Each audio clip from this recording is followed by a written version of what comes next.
Here's our entire third interview with Mark Farner, the lead guy, the man who came up with most of the hits when it comes to Grand Funk Railroad. The band that sold out Shea Stadium with only one hit, well, they had 4 hit albums, but they only had one hit single, I'm Your Captain, Closer to Home. And they sold it out faster than the Beatles? Some Kind of Wonderful, Bad Time to Be in Love. The band just came up with so many hits, and their music still stands the test of time. Here's a conversation with Mark Farner. Do you remember being like that? Do you remember being like that when in the early days? I mean, someone had said here, by the way, that you were in dance competitions before you became a rock and roller. Is that true?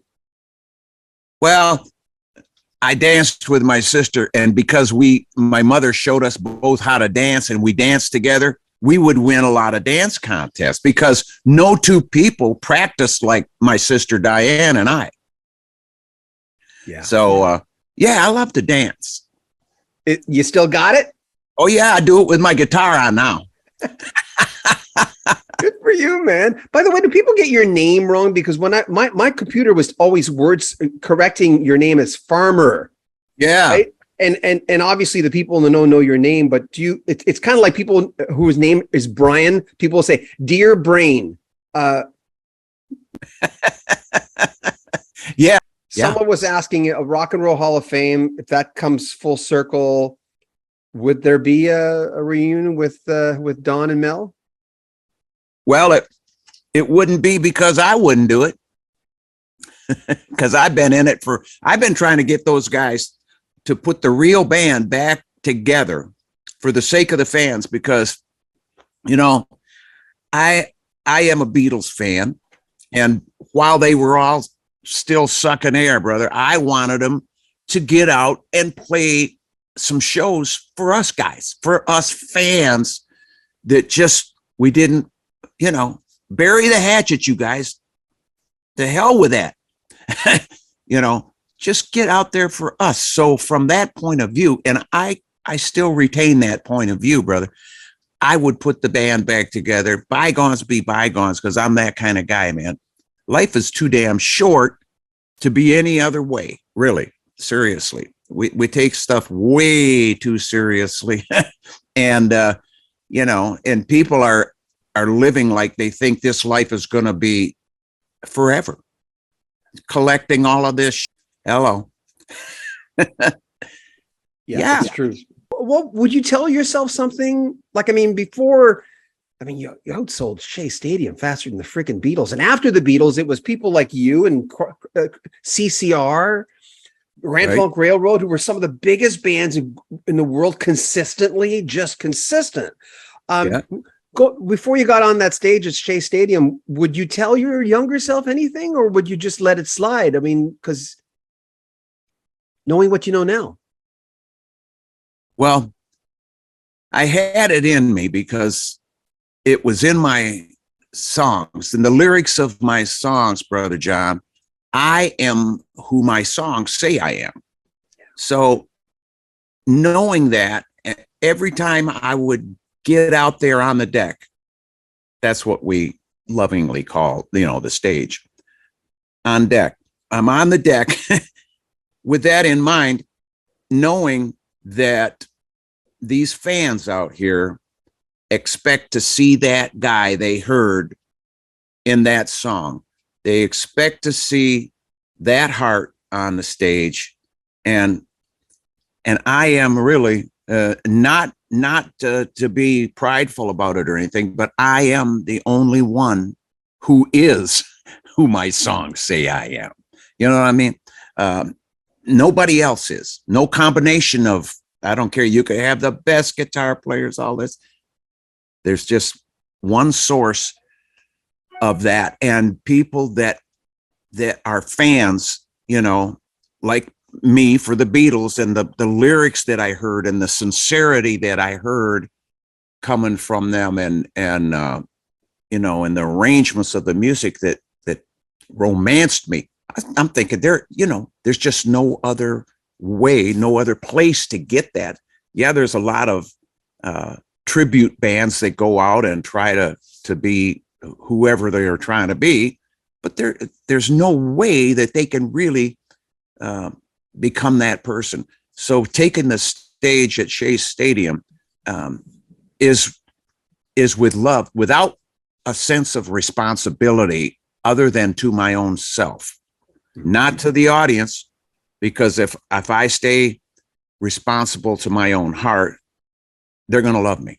They bought my songs. It was my songs, all my songs that we played that night. I wrote every one of them, and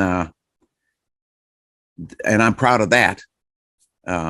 But it stands up and it speaks loudly about the message and about our community, because back then it was before the deregulation of the FCC, and it was families that owned all of your AM, FM, and television stations. It was the 777 rule, whereby you could own 7 AM, 7 FM, 7 television stations. So it was in the hands of American families, patriots, real patriots, people with moral conscience.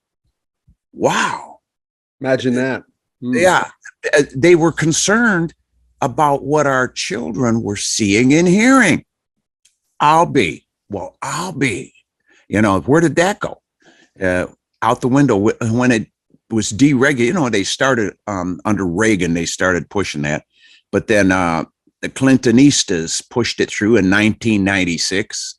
The deregulation occurred along with their global agreement on tariffs and trades, the North American Free Trade Agreement, most favored nation trade status for red communist China. Hello.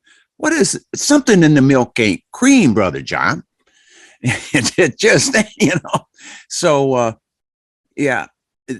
under the moral guidance, we were different people, and we had community. Our rock community had all of these DJs that were keeping us informed, and the disc jockeys were a big part of our rock community.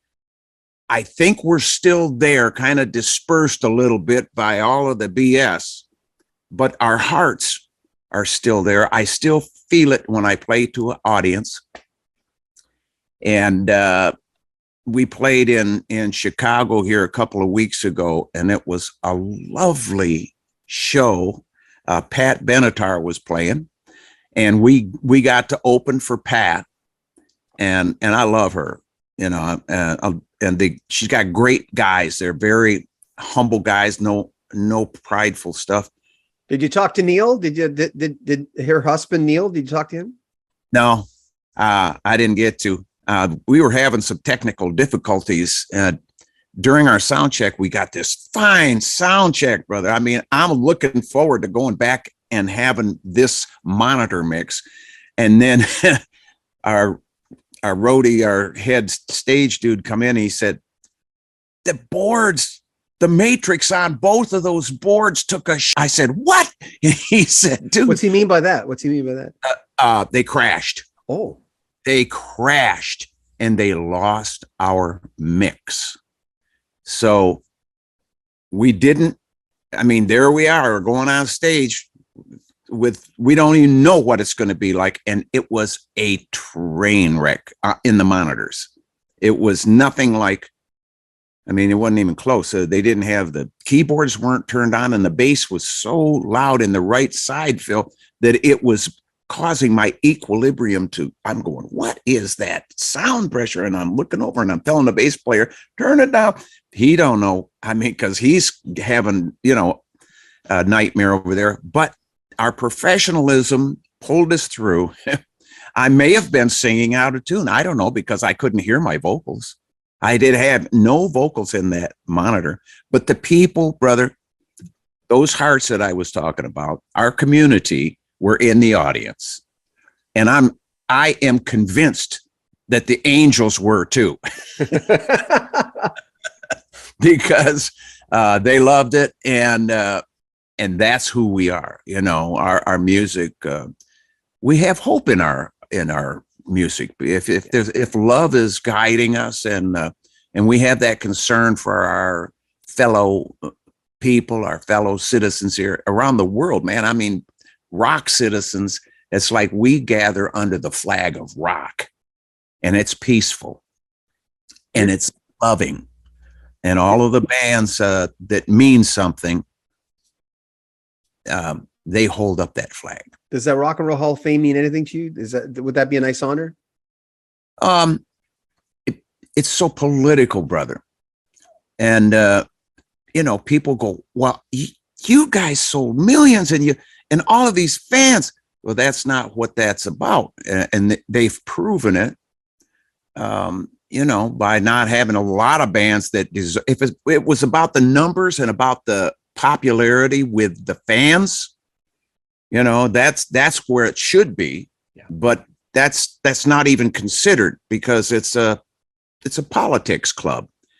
And people ask me why we're not there. I just say it's because we don't have that brown ring around our lips. What's that mean? I don't know what that means. Think about it, Brother John.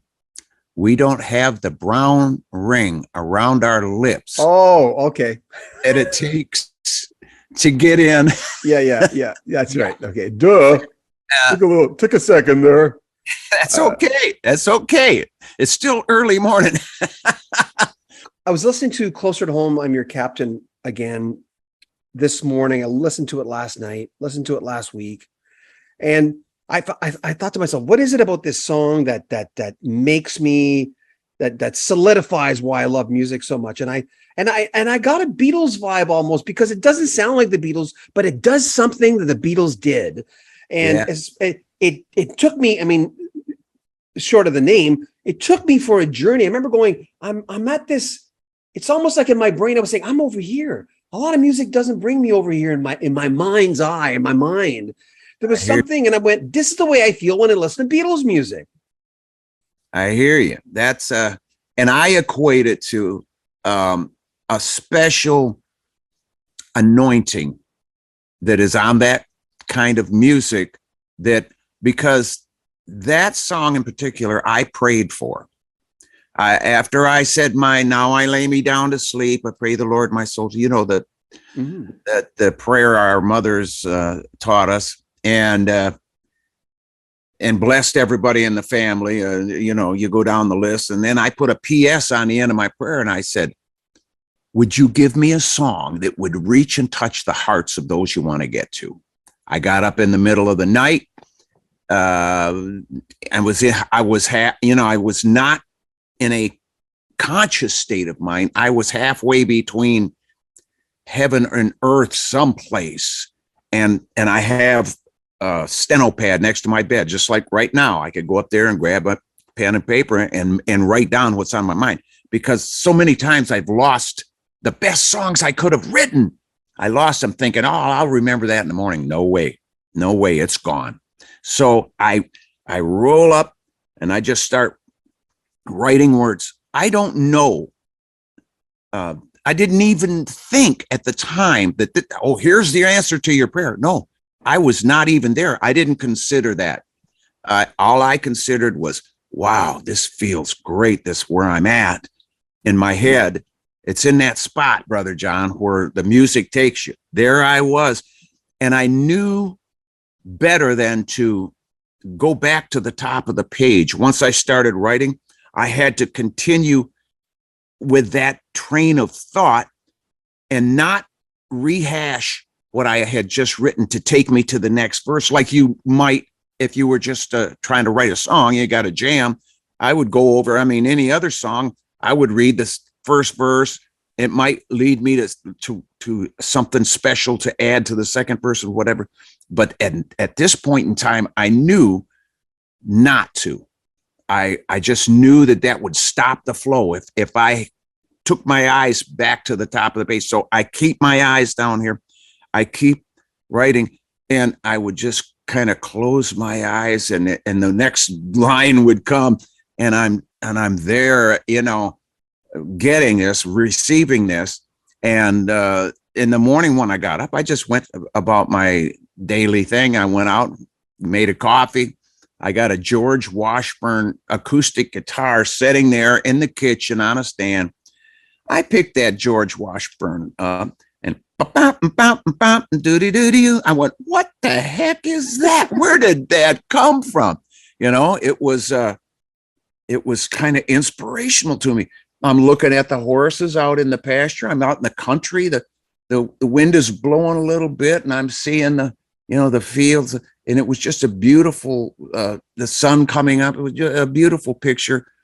And I thought, as I grabbed this C chord, and it was an inversion of a C I had never made prior.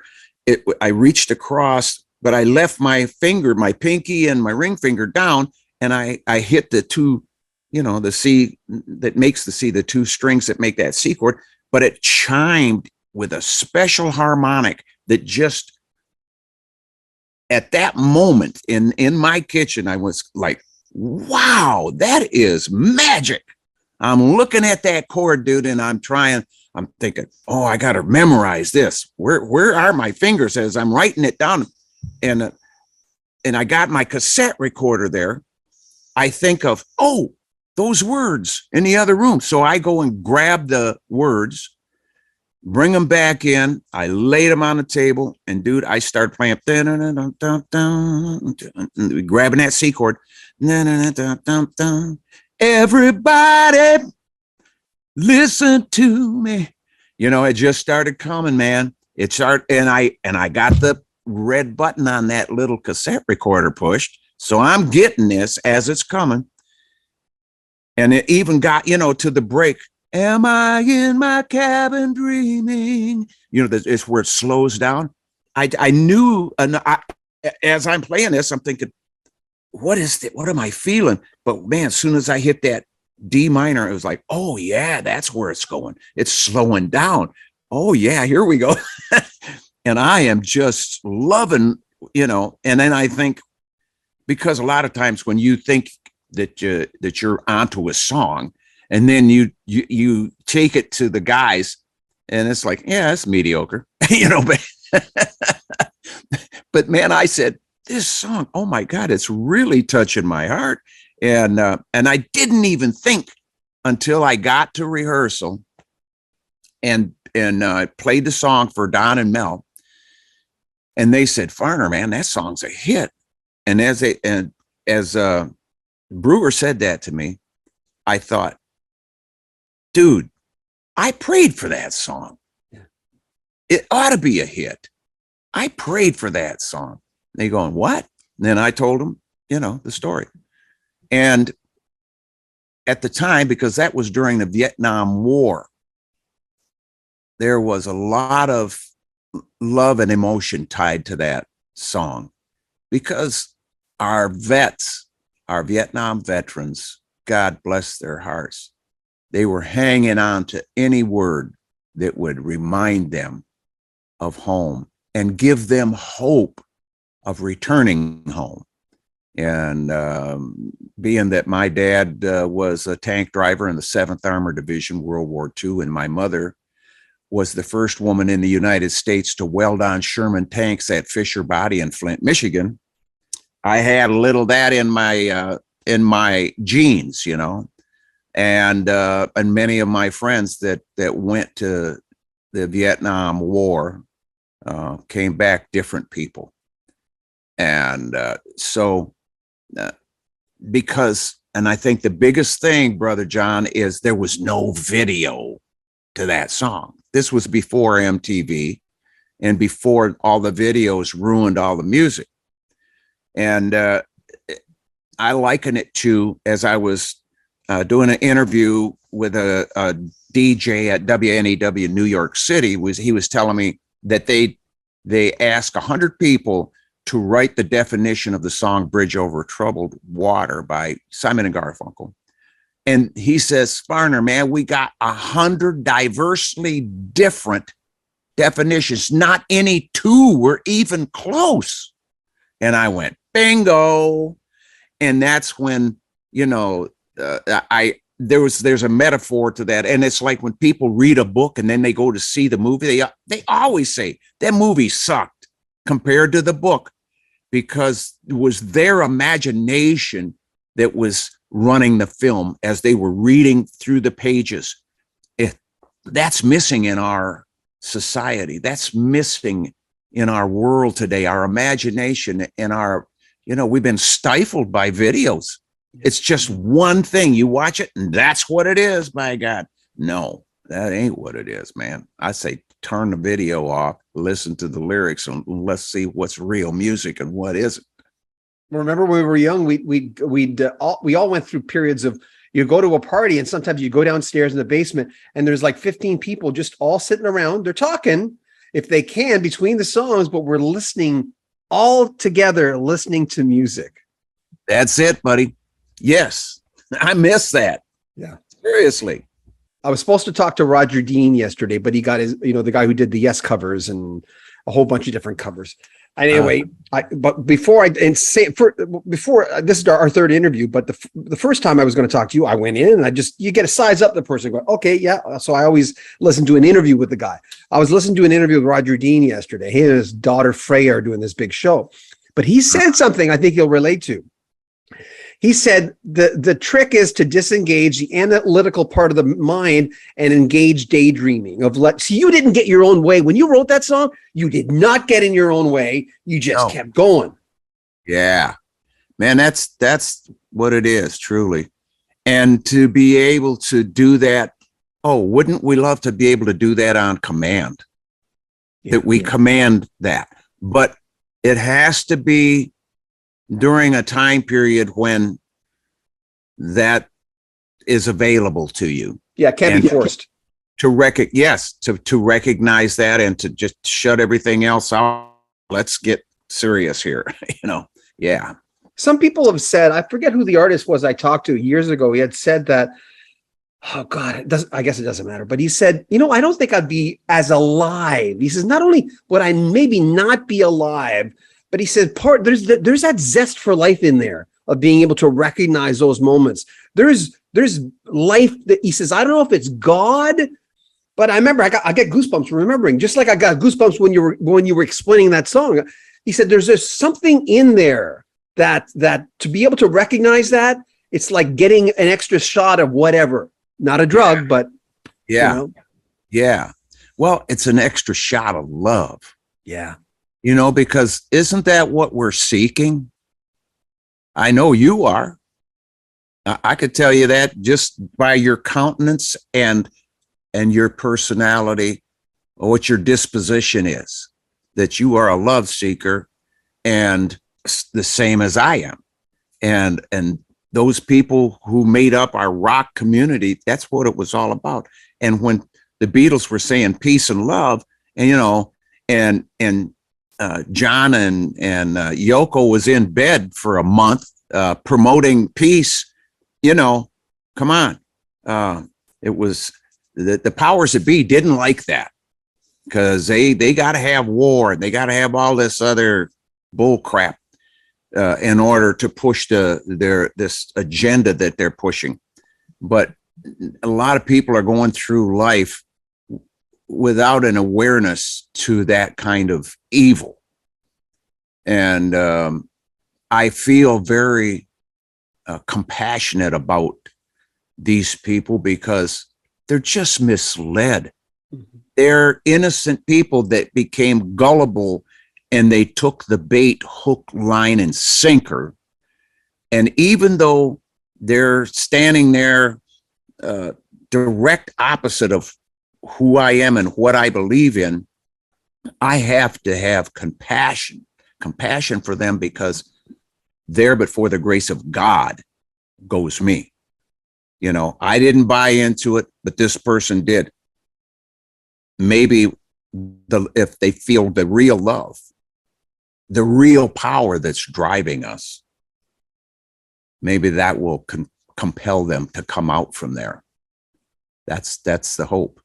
And that's what I try to put in my songs, brother. Yeah. I was talking to Richie Furay again for the third time with him the other day. And I was saying, Richie, you've gone through, he never got sucked into it, but I don't want to say sucked, because sometimes people have to go through that. It's not how you fall down. Sometimes it's how you get up. Right. Yeah. Dude. And I said, okay, Richie, someone comes up to you and lived, because he was surrounded by it. You've lived the rock and roll lifestyle, the when in Rome. I'm a rocker. So, but if someone came up to you, I asked him this question, but someone came up to you and say, Mark, I'm licking the floor with pain. I'm a little lost in my life, and you seem like you're plugged into something that I don't recognize, but I like it. What would you tell them?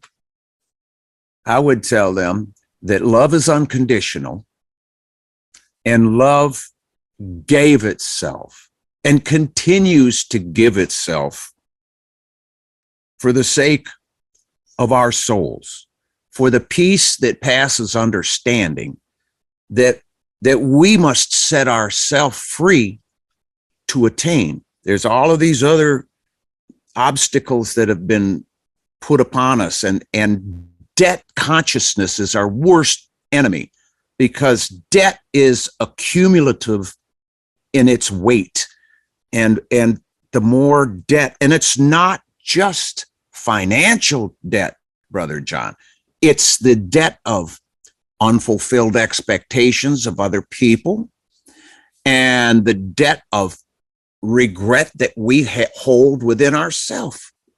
But we are the only ones. I mean, there's a lot more indebtedness, and we could, if we just sat here and kind of bat it back and forth, we could take up the rest of the interview with defining debt. Mm-hmm. But that debt screws with our imagination, because it is our imagination that gives it a place to live. Yeah. So this is why it's important that we don't watch, that we let our minds imagine and get past this indebtedness. And I would say to that brother or sister, set yourself free. You deserve it. You deserve it. And when you set yourself free, because you're the only one who can, then others will see it in you, and they will come and ask you. Like that person's asking you now. Yeah. Yeah, brother. The tune Never and Always video, I checked it out. Loved it. Tell me about that song. Tell me about putting that together. Well, my wife, Lisa, my better three quarters. I'm truthful. My better three quarters and I have this saying, and it's, I'm never going to leave you, and I'm always going to love you. And that's unconditional love. No matter what, no matter what, no matter what. I love her so much. She could not offend me. It's impossible. And I mean, think not that you stand lest you should fall.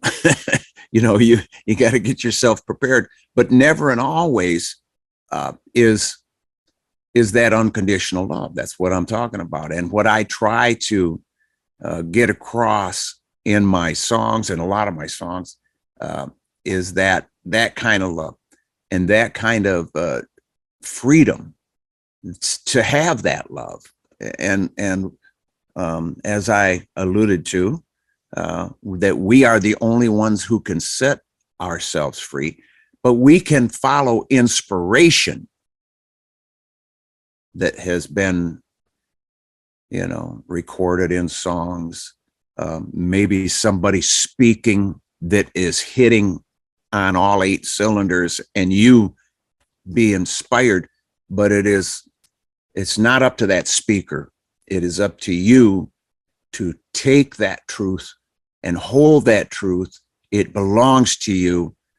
And, you have to kind of play this mind game where you block out anything that is contrary to that.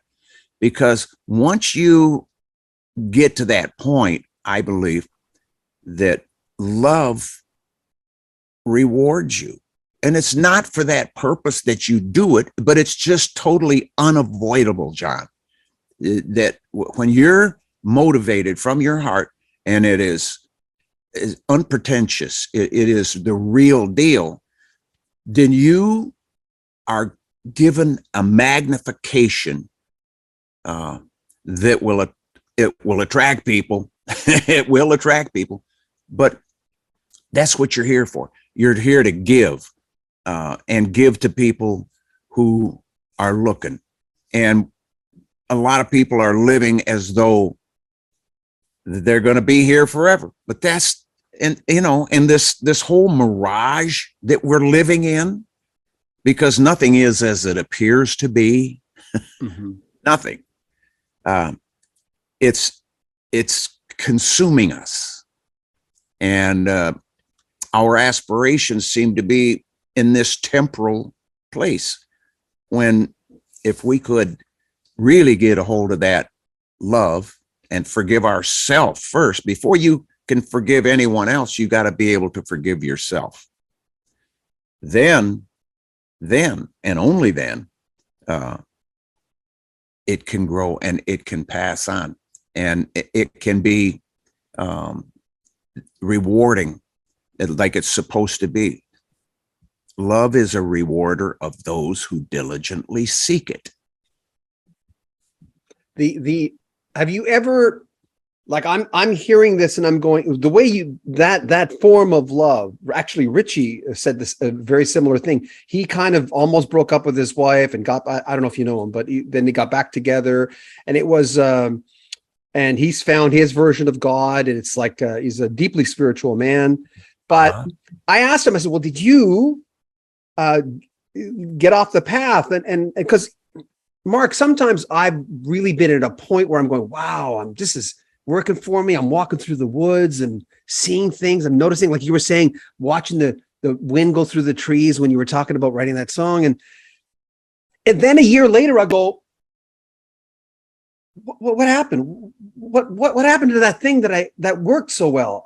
Because people get lost in there in the woods and they go, oh my God, when did I stop doing that? Where am I? Where you don't know you're lost? Has that ever happened to you, where because you live in a world of a lot of distractions when you were coming up? I mean, that's a lot of fame. You could have easily died. I mean, that kills people. Yes.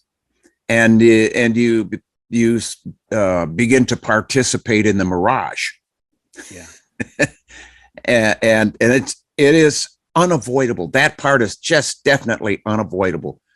But what you were talking about, what you feel in, the Beatles music, what you feel, if we could go according to that, and if we could somehow walk without these eyes and these ears, our senses get us in trouble. They take us out of that spot.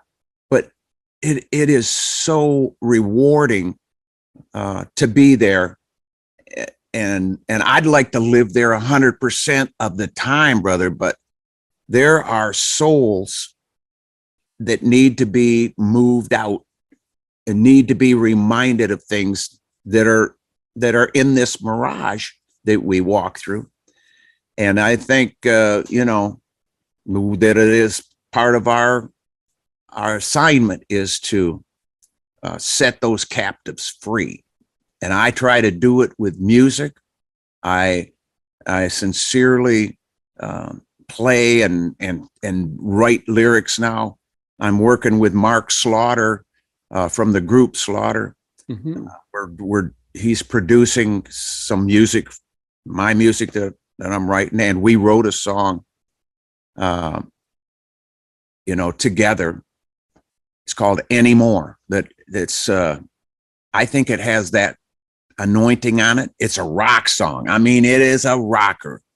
But people that I've played it for, I have a rough mix of it, and we haven't really mixed everything down because we're still working on material to accumulate and make either a CD or something, a bunch of songs, at least 10. Will it be a duo album, or will it be him sitting in with you? What will it be? What does it look like so far? No, it's he's producing me, and we've co-written this one song, Anymore, just because he was hearing something and I was listening to what he was hearing as a second verse, and I said, "Oh man, that makes perfect sense, dude." And he is part Native American as well. He's Cherokee, as well as, I'm an 8th Cherokee, and we really we fit together. We are so much alike that I can hear his thoughts before he even expresses them. I'm thinking, oh yeah, and just working together. I'm happy. I'm really happy about what we're doing. But now it's to the point where he's on the road and doing, he's got to go make his cash. And then I'm on the road and I got to go make my cash after this COVID BS. It put us out of money for a couple of years there. And yeah, things got tightened up on us. So it's taken a little while longer than what we had hoped it would take, but that's giving it some extra refining that we wouldn't have had time for. Do you recognize those people in your life more now? I mean, because sometimes, those gifts, those great people in our lives, when we're young, we don't always notice it. It's kind of like telling a 20-year-old, what do you think it'll be like when you're 50? They'll go, I don't want to think about that. They don't have the software yet, right? To have the foresight or to look at the future rather. But you must be better at, connecting with the right people. Because I mean, for that purpose, let's just say with Mark. Yeah, well, my antenna is up. Yeah. And part of my awareness is some of the things that I've experienced in my life, that the memories of those things stay with me. And when I passed from my body, when I had my pacemaker put in, I died a couple of times. I was in heaven. I didn't want to come back, John. I did not want to come back to this. You had told me before, you heard them in that room, right? You were here, you could hear them all in that room, right? Yes. That's crazy. Wow. And but that is part of my I'm so adamant about debt consciousness. And because when I was coming back into the bone suit, I was given that.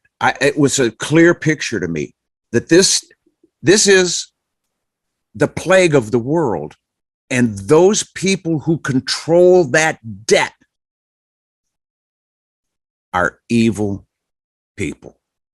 They don't have the kind of conscience that you and I are talking about here this morning. In fact, it is their ambition to deceive us and to take us away from that.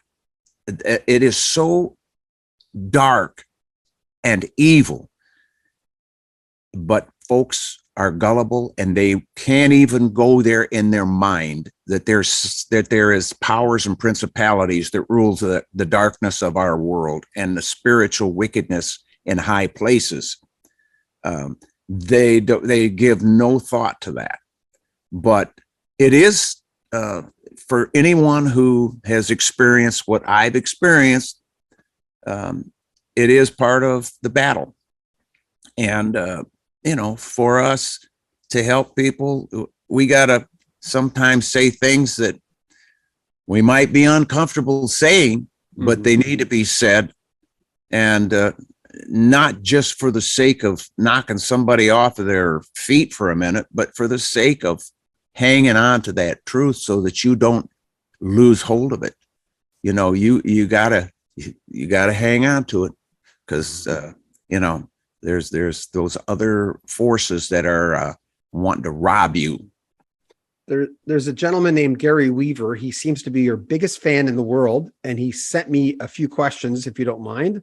I don't mind. He says, looking back at the legacy of Grand Funk Railroad and all the music you recorded, bulk of it, of course, being yours, look at the relationship with the other two guys. I know there were three at one point, but what's your thoughts on Mel, Don, when you look back?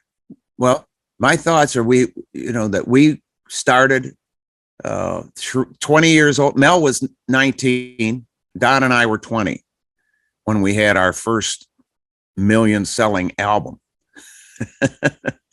Just kids. And we were learning fast. The lessons were coming. Whoa, so I really cherish the years that I got to spend with those guys. And I the way I look at it right now, Brother John, is they're just off their path. I've for 23 years, I've propositioned that we should go together, bury the hatchet, go back out and play music, because there's no other three people that can produce that music. There just isn't. The ingredients came from the three of us, and we still have that. They're still playing, I'm still playing. And if they would consider the fans, if they would just consider the fans and what the desires of our fans are, then, we could go do some shows, get back together, make people happy. Oh my God. Be a big deal. Be such a big deal. Oh my God, dude. And it is such a joy. It's infectious when people are happy, when people are responding to the music that you just played, and maybe they felt the same way that you did, brother, when you were listening to Closer to Home. There's something there. There's something that would be so much of a reward before we check out of our bone suits. Bone suits, I love that. That's where I'm at with it, brother. I'm ready. Have you talked to other people with NDEs, near-death experiences? You must have talked to, people must have come up to you and said, oh my God, what are those conversations like? Well, a lot of people didn't get the same thing I got. But we all, the ones that I've spoken with, we are enamored by that experience. And when we do find things that are, similar to what we've each experienced, it's almost like, finding a long lost brother or a long lost friend, well, it's almost like you want to say, oh my God, you've been there. yeah, dude. Exactly. Yeah. And Steve Vai, he's a solid brother. He's a very spiritual man, and he's been quizzing me on the experience. And there's some other things that have happened to me that in life that they're going to be in my book, and we're going to do a book. Ingram is going to start this book here in the next couple of months. We're going to be doing interviews, and some of it's going to be video of me just saying what happened and my experiences. And within that book, there is going to be a lot of answers for people. And because I haven't said everything. I mean, a lot of my experiences I had to hold them close. My mother, when we first saw the flying saucer across the street from our house, she turned around, she says, "Don't you guys say anything to anybody, because they will think you are crazy." They back then it was swamp gas. It was weather balloons, all these other things. But, and now the what people are showing and the videos that have emerged and the stories that have emerged, people are thinking, well, if we're here, why not somebody someplace else coming here? Why not? We leave here to try. We went to the moon, supposedly. We're not going there. That's a whole other interview. Oh my God, yes. Are you free of Terry Knight because you forgave him? Are you free of that, what could be something, that albatross around someone's neck forever? Because everyone responded to you saying that when in the last interview. Is that why you think you're free of that? Yes, I do. It's like I said, we have to set ourselves free. And the way to set yourself free is that you forgive yourself, and then you forgive others with the same measure that you expect to be forgiven with. That's it. Remember, if you want to support our channel, there are links at the very top of the description where you can PayPal us or else join our Patreon. I want to thank Mark for talking to us for a third time. He's always a pleasure. Make sure you comment on our videos, subscribe to our channel, and share our videos. I'm John Beaudin from Rock History Music and Rock History Book.